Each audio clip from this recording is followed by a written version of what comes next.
So welcome back to the aspirant of SSC.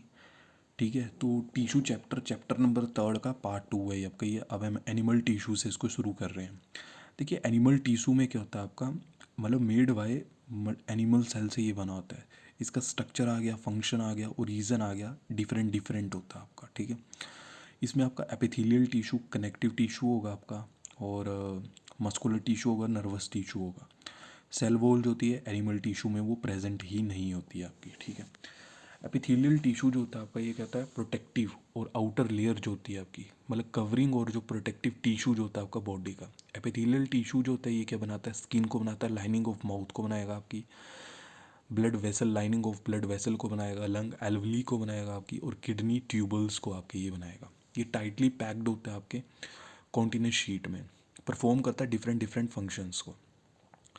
जैसे कि आपका सिक्रेशन आ गया, आपका एब्जॉर्प्शन आ गया, सेंसेशन आ गया, आपका प्रोटेक्शन आ गया और सेपरेशन आ गया आपका। ठीक है, अब इसके टाइप्स, तो सिंपल स्क्वामस एपिथेलियल जो होता है आपका, ये कैसा होता है आपका, तो ये इलोंगेटेड, ये एक्सट्रीमली थिन और फ्लैट होता है आपका। जैसे कि स्किन आ गया, ओसियोफेगस आ गया, और लाइनिंग ऑफ माउथ में ये प्रेजेंट होता है आपका। ये स्ट्रेटिफाइड स्क्वामस एपिथेलियल जो होता है आपका, तो ये लॉन्ग लेयर फॉर्म में होता है आपका, और फाउंड होता है every organs like skin to respiratory, digestive आ गया, एक्सक्रीटरी आ गया, रिप्रोडक्टिव सिस्टम आ गया। कॉलमनर एपिथेलियल जो होता है आपका, ये कॉलम इलोंगेटेड और कॉलम शेप में होगा आपका ये। जैसे कि आपका रेस्पिरेटरी ट्रैक्ट आ गया, फेलोपियन ट्यूब्स आ गई आपकी, यूट्रस आ गया आपका, सेंट्रल कैनल जो होता है आपका स्पाइनल कोड का, वहाँ पे ये प्रेजेंट होता है। और क्यूबोडियल एपिथेलियल जो होता है ये क्यूब शेप में होगा आपका, और ये प्रेजेंट होगा आपका लाइनिंग ऑफ किडनी ट्यूबल्स में, डक्ट ऑफ सिलिवरी ग्लैंड्स में, और ये प्रोवाइड कराता है मैकेनिकल सपोर्ट। एपिथेलियल टिश्यू जो होते हैं फोल्ड होते हैं हमारे इनवर्ड्स की तरफ, और मल्टी सेलुलर ग्लैंड्स जो होते हैं इसमें फॉर्म्ड होते हैं, इसको इसीलिए ग्लैंडुलर एपिथेलियम के नाम से भी इसे जाना जाता है। ठीक है, देखिए सिंपल सुक्वामस एपिथेलियल में बस आपने ये याद रखना है, ओसियोफेगस में प्रेजेंट होता है आपका। स्ट्रेटिफाइड सुक्वामस एपिथेलियम डक्ट टू, देखिए मतलब digestive system, excretory, reproductive system में आपका ये होता है। कोलमनर्स में आपने याद रखना है कि यूट्रस आ गया आपका, फेलोपियन ट्यूब्स आ गए वहाँ पे। क्यूबिडोल एपिथेलियम में डक्ट टू सिलेवरी ग्लैंड्स आ गई, किडनी ट्यूबल्स आ गई, वहाँ पे ये प्रेजेंट होता है आपका। और एपिथेलियल टिश्यू जो होता है फोल्ड होता है आपके इनवर्ड्स की तरफ, मल्टी सेलुलर ग्लैंड्स बनाता है, इसीलिए इसको ग्लैंडुलर एपिथेलियम के नाम से भी इसे जाना जाता है। ठीक है, तो अगला जो हमारा वो है कनेक्टिव टिश्यू। कनेक्टिव टिश्यू जो होता है आपका, ये 3 प्रकार का होता है, ब्लड, बोन और कार्टिलेज। तो ब्लड में क्या होता है आपका, प्लाज्मा जो होता है आपका वो प्रेजेंट होता है, जो फ्लूइड जो प्रेजेंट होता है वो प्लाज्मा होता है। और प्लाज्मा किससे बना होता है, प्रोटीन से बना होता है, तो इसको लिक्विड मैट्रिक्स के नाम से भी जाना जाता है। प्रोटीन से बना होता है और सॉल्ट और हॉर्मोन्स लेता है आपके। बोन जो होता है ये किससे बना होता है, ये डायरेक्ट क्वेश्चन बना है कि बोन में क्या क्या होता है। कैल्शियम तो सबको पता होता है, फोस्फोरस भी होता है बोन में आपका। और ये कैसा होता है आपका, हार्ड मैट्रिक्स होता है। और कार्टिलेज क्या होता है, ये प्रोटीन से बना होता है और शुगर से बना होता है, जो स्मूथ बोन्स जो होती हैं at the surface of joint आपकी। जैसे कि नोज़ आ गया, ईयर आ गया आपका, ट्रैकिया, लार्नेक्स, ये सॉलिड मैट्रिक्स होती है। लीगामेंट में आपका कनेक्शन होता है बोन से बोन का, तो ये एक्सट्रीमली फ्लेक्सिबल होता है, लिमिटेड स्ट्रेंथ होती है इसमें। टेंडोन में आपका बोन से मसल का, यहाँ पे एक्सट्रीमली स्ट्रेंथ होगी लेकिन लिमिटेड फ्लेक्सिबल होगा।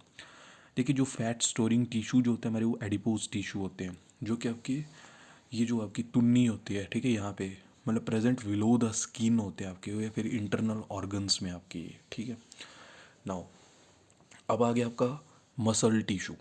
ठीक है, जिसको मसल फाइबर जो होता है इसमें वो होता है आपका। ये टिश्यू जो रिस्पॉन्सिबल होता है, जो मूवमेंट कराते हैं हम अपनी बॉडी की आपकी। स्पेशल प्रोटीन इसमें प्रेजेंट होता है, जिसको कॉन्ट्रेक्टाइल प्रोटीन के नाम से जाना जाता है।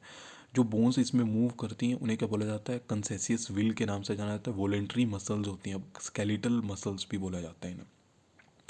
ये लॉन्ग होंगी, सिलेंड्रिकल होंगी आपकी, यूनिन्यूक्लिएटेड अनब्रांच होती है, और मल्टी न्यूक्लिएटेड होती हैं आपकी। देखिए जो इन्वोलेंट्री और स्मूथ मसल्स जो होती हैं आपकी, और इन्हें स्टायरेटेड मसल्स भी बोला जाता है, स्केलेटल मसल्स को।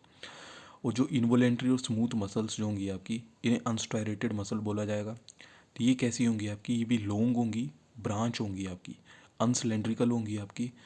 ठीक है, लॉन्ग होंगी, ब्रांच होंगी आपकी, ठीक है, और ये सिलेंड्रिकल तो होती हैं आपकी, और यूनिन्यूक्लिएट के नाम से इन्हें जाना जाता है। आपकी ईरीज आ गई, ब्रोंचीज ऑफ लंग्स आ गई, और यूट्रस में आपकी ये प्रेजेंट होती हैं आपकी। इनका नदर नेम अनस्ट्राइरेटेड मसल्स भी होता है आपका। हर्ट जो होती है आपकी कैसी है, लॉन्ग है, ब्रांच है, यूनिन्यूक्लिएट और सिलेंड्रिकल है आपकी ये, ठीक है।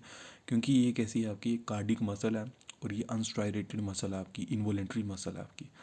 ये मसल जो होती है आपकी, ये देखिए आपकी जो मसल ऑफ हार्ट जो आपकी शो करती है रिथमिक कॉन्ट्रैक्शन और रिलैक्सेशन को आपकी, ठीक है। नाउ अब देखिए जो इसमें लास्ट कंसेप्ट है that is your nervous tissue. तो इसमें एक सेल जो प्रेजेंट होता है वो न्यूरॉन होता है आपका, न्यूरॉन। और जो नर्वस टिश्यू या न्यूरॉन में जो लॉन्गेस्ट पार्ट होता है उसको एक्सोन बोला जाता है, और जो शॉर्ट और जो ब्रांच पार्ट जो होता है उसे क्या बोला जाता है, डेंड्राइट्स के नाम से जाना जाता है। जो सिग्नल जो हमारे नर्व फाइबर में पास होते हैं उसे नर्व इम्पल्स के नाम से जाना जाता है। एक और है आपका एरोलियर टिश्यू। तो यहाँ पे स्किन से मसल का आपका होता है, और ये सपोर्ट कराता है, प्रोवाइड सपोर्ट कराता है इंटरनल ऑर्गन्स में आपका, ठीक है। जो लाइनिंग ऑफ इंटेस्टाइन जो होती है आपकी लार्जेस्ट एपी टॉल एपिथीलियम होती है आपकी ये, ठीक है। तो देखिए इसमें बस आपने ये चीज़ याद रखनी है एनिमल टिश्यू में कि एक एपिथीलियम टिश्यू होता है आपका, ठीक है। एपिथीलियम टिश्यू में आपने ये याद रखना है कि एपिथीलियम टिश्यू जो होती है प्रोटेक्टिव और कवरिंग लेयर जो होती है आपकी, ठीक है। इसमें क्यूबिडोल एपिथीलियम जो होता है, इसमें डक्ट ऑफ सिलेवरी ग्लैंड होती है आपकी, कोलमनर में आपकी बेसिकली जो स्पाइनल कोड फेलोपियन ट्यूब्स वहाँ पे प्रेजेंट होता है, और स्टेरिफाइड सोकोमस एपिथीलियम में लेयर फॉर्म में प्रेजेंट होता है आपका ये रिप्रोडक्टिव सिस्टम में, ठीक है। फिर उसके बाद आपने ये चीज़ याद रखनी, कार्टिलेज होती है जो कि smooth bones at the surface of joint होती है। ये किससे बनी होती है, प्रोटीन और शुगर से। बोन किससे, कैल्शियम से और फॉस्फोरस से। और ब्लड किससे बनी होती है आपकी, इसमें प्लाज्मा होता है, इसमें आपका सॉल्ट भी होगा, हार्मोन भी होंगे और प्रोटीन्स भी होंगे। लीगामेंट बोन से बोन, टेंडोन बोन से मसल का कनेक्शन। फैट स्टोरिंग आपके एडिपोज टिश्यू होते हैं आपके। हार्ट कैसी है आपकी, अनस्टायरेटेड आपकी और इनवॉलेंट्री मसल्स होती हैं आपकी, जो कि लॉन्ग होती है, ब्रांच होती हैं आपकी, यूनिन्यूक्लिएट होती हैं आपकी और सिलेंड्रिकल होती हैं आपकी, ठीक है। और नर्वस टिश्यू में न्यूरॉन होता है, सिग्नल न्यूरॉन में जो लॉन्गेस्ट पार्ट जो होता है आपका वो एक्सोन, और जो शॉर्ट ब्रांच पार्ट्स होता है उसको डेंड्राइट्स के नाम से। और एरोलर टिश्यू स्किन से मसल का रिलेशन बनता है आपका, और प्रोवाइड कराता है सपोर्ट इंटरनल ऑर्गन्स में। टॉल एपिथीलियम जो आपकी लाइनिंग ऑफ इंटेस्टाइन है आपकी, ठीक है। तो यहाँ पे आपका चैप्टर नंबर 3 जो कि टिश्यू है वो भी कंप्लीट होता है।